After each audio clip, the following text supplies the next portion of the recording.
Hello, good morning everyone. Good morning everyone. Dito ako kay Langga Latifat na bahay at mayroon kaming surprise birthday sa isa niyang kaibigan, best friend na kanyang anak ay ginawa nilang surprise cake. Yan. Apat lang kami nag-celebrate dyan. At siya ay nag-aantay ng cake at may balon. Yan guys. Pasensya na ngayon ko lang na voice over ito kasi maraming music dito. Lahat yata ay nagkakantahan. Lahat ng gadget ay nasa YT. So, voice over muna guys. Tayo. Yan si Langga Latefa. Yan. A beautiful woman here naman. Char. Tapos, may hawak siyang balon para sa birthday. Yan si Ate Precious, yung may birthday celebrant. Happy birthday, Kete! Yan, yung handa namin. Lumpia at saka madiningding, pansit at saka piniritong isda. Yan. Ayaw iparinig ni Ate Latifa kasi yung birthday maririnig. Yan. Happy birthday. Na-surprise siya dyan na may birthday cake. Yan. Happy birthday, Langga.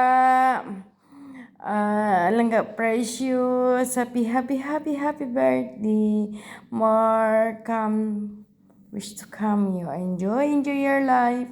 Happy birthday. Yan na guys. Magbablow siya ng candle. Yan. Inisa-isa niyang blow ng candle. Ang cute lang. Kasi isa-isa. Diba? Yan. May balon pa siya. Yan. Nagpapasalamat siya. Thank you daw. Thank you. Pati ako niyakap din. Yan. So, sa mga oras na yan, kakain na kami. Tapos sabi ni Langga Latifa, bakit ako daw walang mukha sa video ko. So, nagpakita ako ng sa video. Bakit daw? Sila lang daw. Okay lang yan kahit kayo lang. Wala namang problema. Yan ang anak niya. Langga Latifa, yung isa, yung naglalakad. Maganda, di ba? Lang kasi. Tapos, yan, kainan na guys. Kainan na.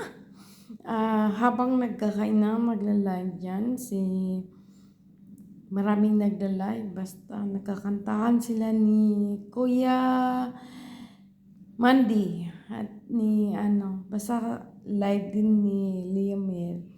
So, habang nagbibideo dyan, ayan, kain na tayo guys. Na-miss ko yung isda, na-miss ko talaga yung pritong isda niyan. So, kumain kami, hindi ako kumain ng kanin. Pansit lang ang kinain ko at saka dinengdeng, na-miss ko talaga yung dinengdeng.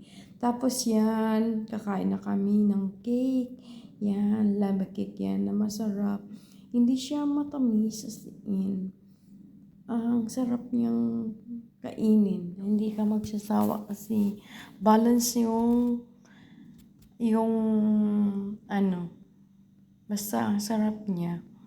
So yan guys, kainan na naman ng cake. After namin kumain ng cake ay pumunta kami sa Alqueer sa isa nilang kaibigan at dinala nila din ako. So yung Alqueer na yan, malapit na yan sa Corom. Isang tawid na lang ay Corom. So, sinakay nila ako. Then, pumunta kami doon. Yan guys, kain na tayo ng Tapos, pagpunta namin sa Alqueer, hindi ko na nga na-picturean kasi ang pagpunta namin sa Alqueer ay na kami sa kwentuhan namin sa loob ng car. Yan. Na nakalimutan na. Tapos, yan. Yan ang terrace doon sa Alqueer na pinuntahan namin. Yan ang overview doon kasi nasa 10th floor. Yan. Nasa 10th floor kami ng Residence B. So, siguro nga, medyo ang kahawa. Ay, Diyos ko. Ano nga yung hawa? Basta hawa, kahawa. Parang nalulula ako sa lalim. Yan. Tapos nakita ko yung bahay ng pinagtatrabahoan ng pamangkin ko. Diyan, bandal. Sa Alquer kasi siya nagtatrabaho. So, tanaw dyan sa balcony yan. Yan. Yeah. Di ba? Masyadong maganda ang view ng Oman paggabi. O, di mo? Ever viewing ng Oman. Yan. Yan, tinuturo ko yung bahay ng pamangkin ko. Yan. So, hanggang dito na lang. Ang video ko ay matatapos na siya. Thank you so much. Yan ang bahay ng pinagtatrabaho ng pamangkin ko na si Ranilyn dito sa Oman. So, hanggang dito lang ang aking video. God bless everyone. Bye-bye! So, thank you so much.